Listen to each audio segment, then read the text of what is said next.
saya akan menjelaskan mengenai perhitungan molekuler temperatur atau FFP. Perhitungan kali ini yaitu menghitung neraca massa dan neraca energi.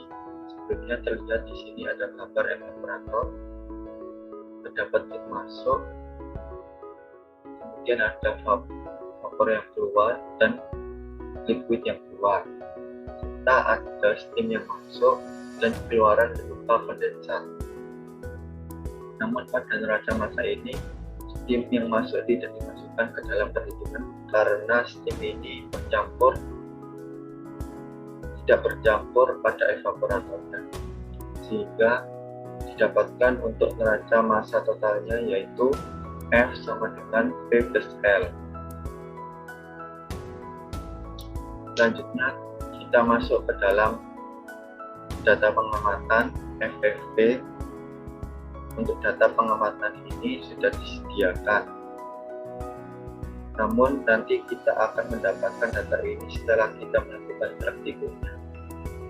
Jadi untuk datanya ini sendiri kira-kira seperti ini. Yang pertama, di sini ada waktu. Waktu di sini dapat diambil saat distilatnya sudah menetes pertama kali. Kita bisa menyalakan stopwatch dan menghitung waktunya. Untuk intervalnya di sini kita ambil 10 menit. Dapat terlihat waktunya dari 10 menit pertama hingga 10 menit keempat. Kemudian untuk data pada umpan laju alirnya yaitu 40 liter per jam. Untuk fraksi massa ini diambil dari fraksi massa ini diambil dari titrasi. Jadi untuk 10 menit pertama didapatkan 0,02, untuk 10 menit yang kedua didapatkan 0,021 dan seterusnya. Ini sudah ada datanya. Untuk densitasnya pada 10 menit pertama didapatkan 1,2, untuk 10 menit yang kedua densitas yang didapat yaitu 1,21 dan seterusnya. Kemudian untuk suhunya kita menggunakan 60 derajat Celcius. Selanjutnya untuk data pada distilat. Di sini distilat. Di sini ada laju alir yaitu untuk 10 menit yang pertama didapatkan 1,2 liter per jam. Untuk 10 menit yang kedua didapatkan laju alir 1,3 liter per jam dan seterusnya. Untuk fraksi massa pada distilat ini yaitu 0.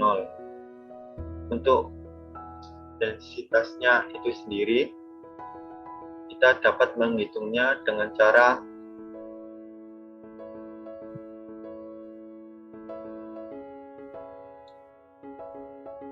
cara seperti berikut.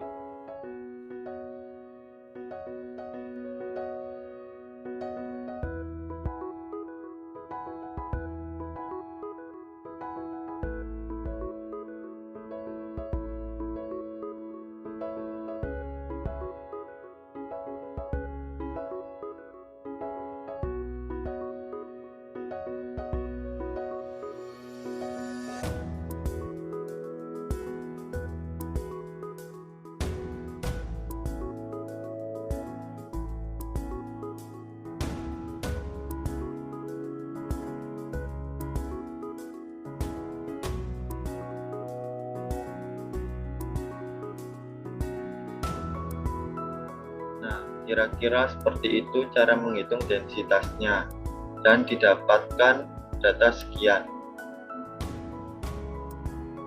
Kemudian untuk suhu pada distilatnya yaitu 37 derajat Celcius.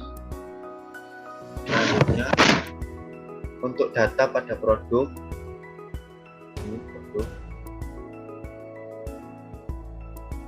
laju alirnya yaitu 37 derajat Celcius 37 liter per jam. Untuk fraksi masanya itu didapatkan dari hasil titrasi. Untuk densitasnya itu didapatkan 1,18 untuk 10 menit yang pertama. Untuk 10 menit yang kedua didapatkan 1,17 dan seterusnya. Kemudian untuk suhu pada produk ini sendiri yaitu 60 derajat Celcius. Nah, dapat dilihat bahwa suhu pada produk ini lebih tinggi daripada suhu pada disilat. Kenapa bisa begitu? Karena dapat dilihat pada gambar di sini. Untuk suhu disilatnya itu diambil setelah melewati heat exchanger, sehingga suhu pada disilat lebih rendah daripada suhu pada produk.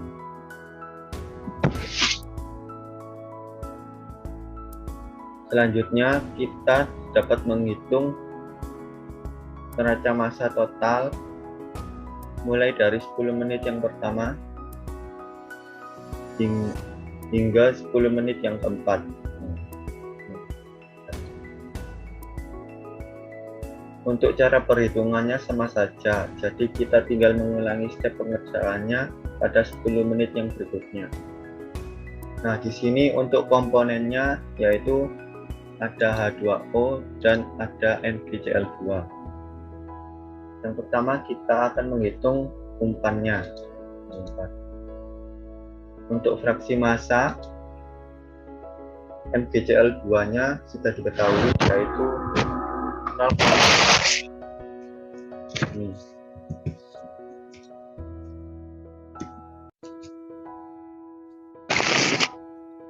Kemudian untuk menghitung fraksi massa H2O yaitu 1 sama dengan 1 min fraksi massa MgCl2. Dapatkan sekian. Kemudian kita dapat menjumlahkan fraksi massa H2O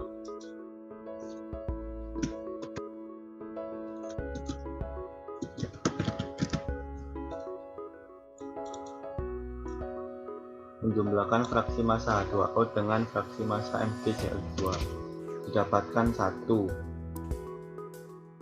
Kemudian untuk menghitung massa pada umpan, yaitu yang pertama kita hitung totalnya terlebih dahulu, yaitu laju alir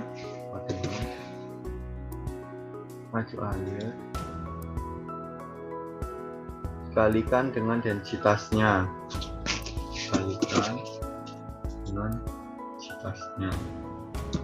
didapatkan sekian.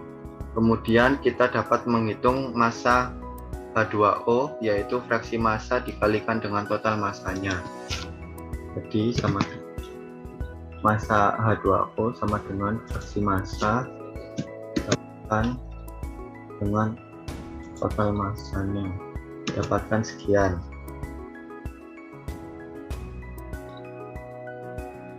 Selanjutnya untuk menghitung massa MgCl2 juga sama caranya, yaitu sama dengan fraksi massa dikalikan dengan total massanya, dapatkan sekian. Selanjutnya kita dapat menghitung pada disilat. Untuk fraksi massa, data yang didapatkan hanya H2O. Ini H2O. Karena H2O-nya ini hanya H2O yang menguap dan MgCl-nya ini tidak menguap, sehingga didapatkan yaitu fraksi massa H2O-nya yaitu 1 dan fraksi massa MgCl2-nya itu 0. Kemudian kita jumlahkan.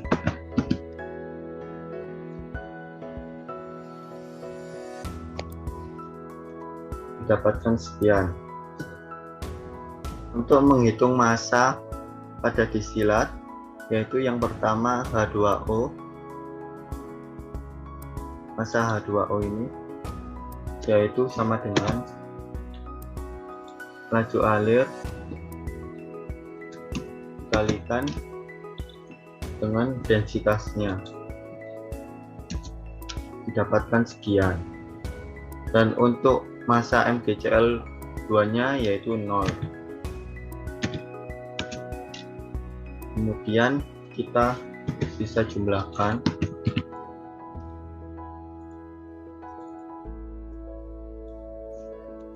sehingga didapatkan sekian. Selanjutnya kita akan menghitung produk perhitungan. Yang ini produk perhitungan. Yang pertama kita dapat menghitung massa H2O nya terlebih dahulu. Massa H2O nya terlebih dahulu yaitu sama dengan massa umpan, massa H2O umpan dikurangi massa H2O distilat, dapatkan sekian. Untuk menghitung massa MgCl2 nya juga sama, yaitu sama dengan massa MgCl2 umpan dikurangi massa MgCl2 distilat, didapatkan sekian. Kemudian kita jumlahkan.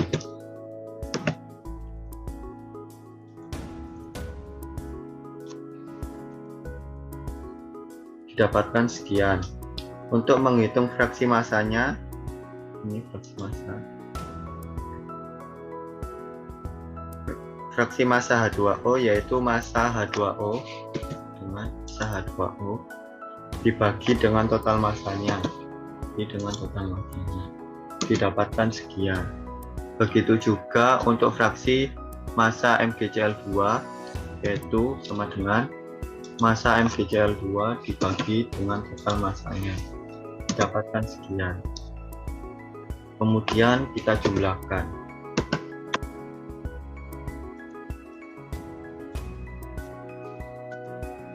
Dapatkan sekian. Selanjutnya kita akan menghitung produk eksperimen. Yang pertama kita dapat menghitung fraksi massa MgCl2 terlebih dahulu, yaitu sama dengan 0,021 ini, dapatkan sekian. Untuk fraksi massa H2O yaitu sama dengan 1 dikurangi dengan fraksi massa MgCl2, didapatkan sekian. Kemudian kita jumlahkan.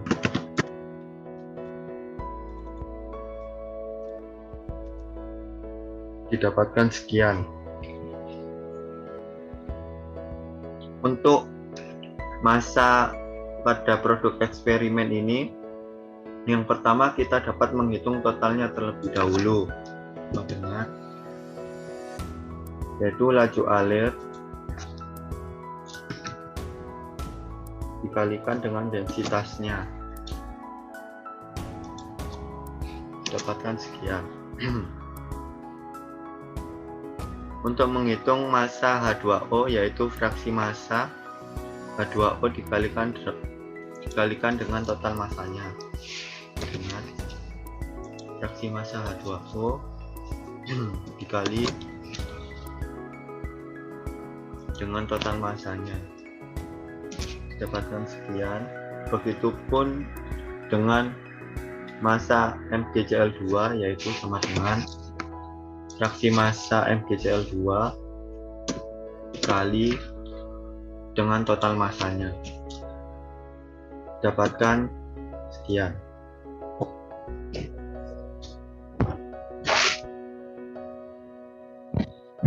Untuk perhitungan neraca massa total 10 menit berikutnya itu sama saja.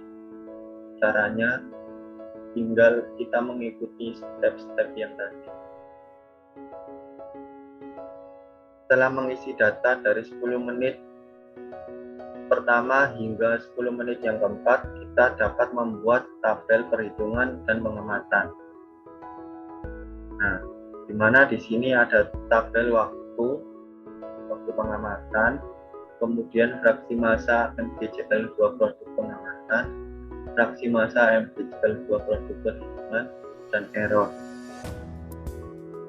Untuk 10 menit pertama, fraksi massa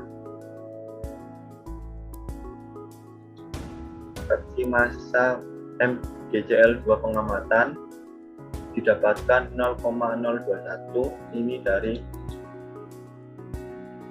tabel ini, produk eksperimen, fraksi massanya MGCL 2. Seperti itu juga berikutnya, ini fraksi massa MGCL 2 produk pengamatan dapatkan dari sini pada 10 menit yang kedua, dan seterusnya. Untuk fraksi massa MGCL 2 produk perhitungan dapatkan dari sini, tabel ini, produk perhitungan fraksi massanya MGCL 2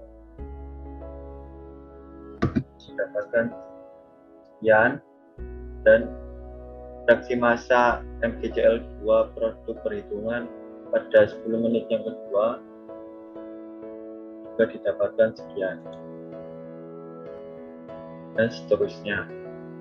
Setelah kita mengetahui fraksi massa MGCL produk pengamatan dan fraksi massa MGCL produk perhitungan mulai dari 10 menit yang pertama hingga 10 menit yang kedua, kemudian kita bisa menentukan errornya, yaitu fraksi massa dikurangi fraksi massa produk perhitungan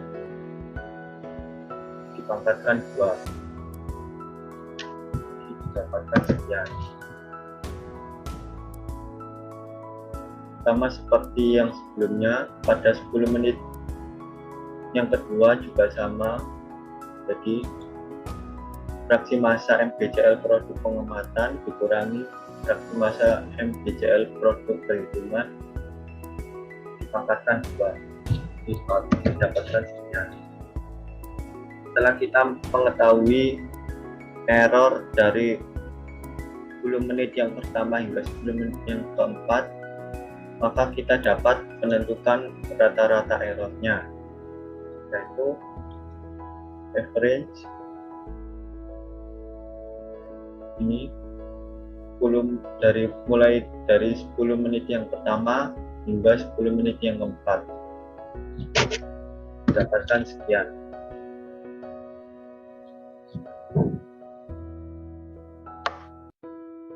Nah, error ini menunjukkan kesalahan dari produk eksperimen.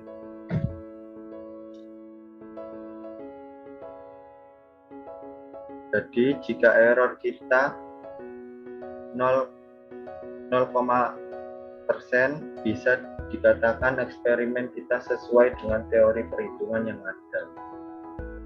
Nah, setelah mendapatkan hasil ini, kita dapat membuat grafik sebagai berikut. Untuk garis yang warna biru ini adalah fraksi massa MGCL 2 produk perhitungan dengan ini waktunya. Sedangkan untuk yang warna hijau ini fraksi massa MGCL 2 produk pengamatan dengan waktunya.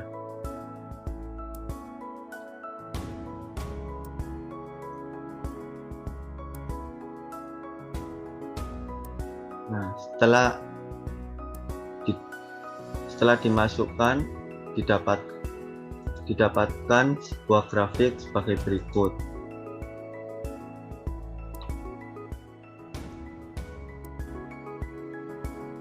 Nah, selanjutnya yaitu neraca energi. Setelah membuat grafik tadi, kita menghitung neraca energi dengan asumsi steam hanya dipakai color latenya saja, sehingga suhu kondensat dianggap sama atau tetap. Nah, untuk data pengamatannya yaitu waktu dari menit yang pertama hingga 10 menit yang keempat. Kemudian ada suhu steam dan laju. Suhu steam masuk dan laju alir. Ini didapatkan dari hasil praktikumnya. Kemudian untuk mendapatkan nilai lambda ini atau heat latenya, kita dapat menggunakan fitur TLV dari Google dengan memasukkan nilai dari suhu steam masuknya.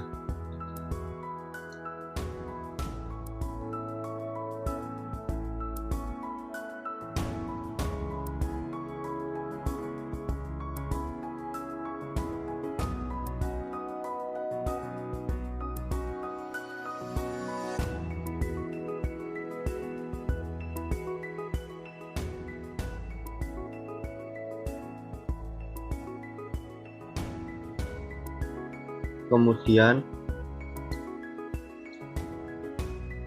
didapatkan sekian, lambda sekian, dan untuk densitas kondensat ini menggunakan cara yang sama seperti pada neraca massa yang tadi. Untuk perhitungan massa rate steam ini menggunakan rumus sebagai berikut. Laju alir dibagi dengan 1000, kemudian dibagi dengan 1/3600 dikalikan dengan densitas kondensat. Didapatkan sebagai berikut.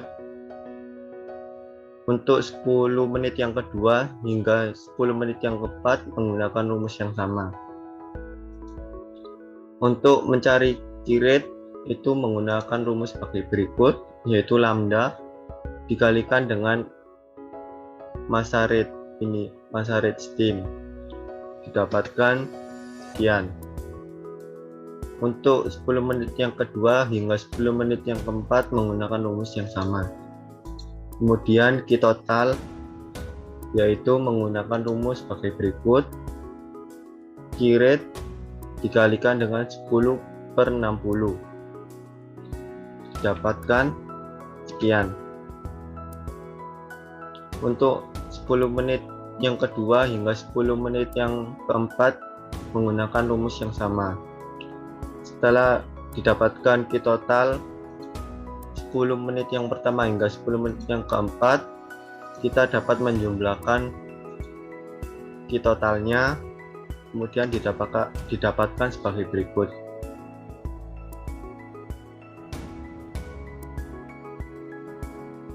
Nah, untuk menghitung nilai ekonomi steam yaitu ini V merupakan rata-rata massa flow rate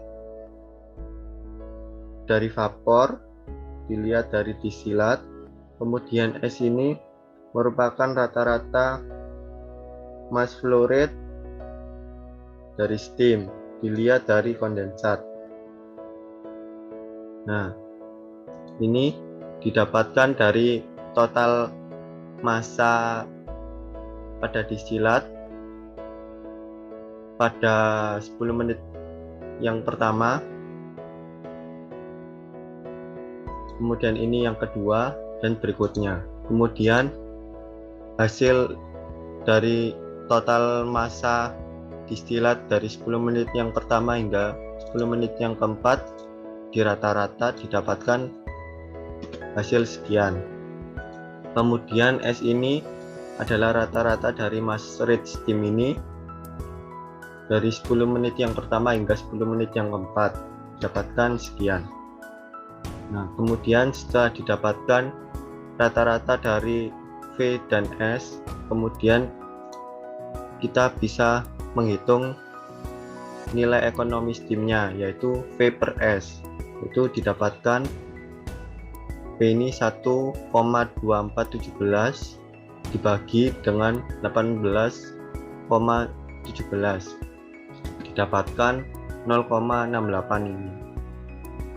Sekian penjelasan dari saya. Mohon maaf ada kurang lebihnya. Wassalamualaikum warahmatullahi wabarakatuh.